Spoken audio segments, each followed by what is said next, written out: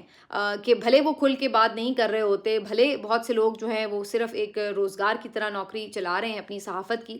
لیکن ایسا نہیں ہے کہ کہیں پہ لوگ جو ہیں فریڈم آف سپیچ کو بھول گئے ہیں یا وہ ان حالات پہ بڑے خوش اور مطمئن ہیں، بلکہ ان لوگوں کی گفتگو سے مجھے یہ اندازہ ہوتا ہے کہ اس بات کی تکلیف موجود ہے، اور بہت سے لوگ جو ویسے ادروائز آپ کی رائے سے بھلے اتفاق نہ بھی کر رہے ہوں، لیکن وہ اس بات پہ اپریشیٹ کر رہے تھے کہ ایٹ لیسٹ کوئی ریزسٹنس جو ہے وہ کہیں سے شو ہو رہی ہے، کہیں پر کوئی تو ہو جو مزاحمت کی بات کرے، کہیں تو کوئی ہو جو کہ ہوا کے مخالف سمت بھی کھڑا ہو کر کوئی بات کر سکے۔ تو مجھے یہ لگا کہ بہت سے لوگ جو ہیں وہ صرف مجبوریوں کی وجہ سے یا مقدمات اور چیلنجز سے گھبرا کر جو ہے وہ بہت ساری باتیں شاید نہیں کہتے، لیکن ایسا نہیں ہے کہ وہ لوگ جو ہیں موجودہ سیٹ اپ کو اسی طرح سے قبول کر رہے ہیں کھلے دل کے ساتھ، بلکہ وہ اس کے ناقد بھی ہیں دل ہی دل میں۔ تو بہرحال یہ تو میری کچھ آبزرویشنز تھیں جو بہت سے لوگوں سے ملنے کے بعد ہوئیں، لیکن آپ سے ریکویسٹ یہ ہے کہ آپ دعا کریں کہ اللہ تعالیٰ مجھے کامیاب کرے۔ پہلی دفعہ میں یہ الیکشن کانٹیسٹ کر رہی ہوں، اور مقصد میرا یہی تھا، جیسے میں نے پہلے بھی ایک ویڈیو میں بیان کیا تھا کہ پریس کلب میں جو ظاہر ہے ایک تو آف کورس جو ہماری کمیونٹی ہے، جرنلسٹ کمیونٹی ہے، اس کی فلاح و بہبود کا کام ہو سکے، ان کے لیے بہتر مستقبل کے لیے کام ہو سکے، جو فائنینشیل کرائسس ہیں ان میں ان کی کچھ سپورٹ ہو سکے۔ تو ایک تو میری جو اس میں خواہش تھی وہ یہ تھی کہ اس سلسلے میں کچھ کر سکوں، اور دوسرا یقینی طور پر میں یہ سمجھتی ہوں کہ چاہے صحافتی تنظیموں کا یا کلبز کا کوئی بھی ایسا پلیٹ فارم موجود ہو جہاں سے ہم کوئی اپنی بات کر سکیں کھل کے اور کچھ اپنے لیے آواز اٹھا سکیں، تو یہ بھی ہمارے لیے بڑا ضروری ہے کہ ہر فورم پر ہماری ایک پریزنس ہونی چاہیے۔ تو ان دو وجوہات کی بنا پر میں نے یہ الیکشن کانٹیسٹ کرنے کا فیصلہ کیا تھا۔ اب اپنا میسج جو ہے وہ میں نے بڑی محنت کے ساتھ تمام جو ووٹرز ہیں اس پریس کلب کے ان کو پہنچایا ہے۔ امید ہے کہ وہ مجھے یقیناً ووٹ دے کر کامیاب کرائیں گے۔ آپ کی دعائیں اور آپ کی جو نیک تمنائیں ہیں وہ مجھے ضرور درکار ہوں گی۔ آنیسٹلی اس کیمپین کے دوران جتنی محبت اور جتنی عزت مجھے ملی ہے، آپ یقین کریں کہ جیت ہار اب ایک الگ طرف رہ گئی ہے۔ چاہے میں اس الیکشن میں جیتوں یا ہاروں، شاید مجھے اس کا کوئی کسی قسم کی کوئی پشیمانی نہیں ہوگی، کوئی ریگریٹ نہیں ہوگا۔ اس کی وجہ یہ کہ جو میں نے اس ساری کیمپین کے دوران عزت سمیٹی ہے، میرے لیے وہ بھی میری جیت ہے۔ تو ملتے ہیں آپ سے انشاءاللہ اگلے ویلاگ میں۔ اپنا خیال رکھیے۔ اللہ حافظ۔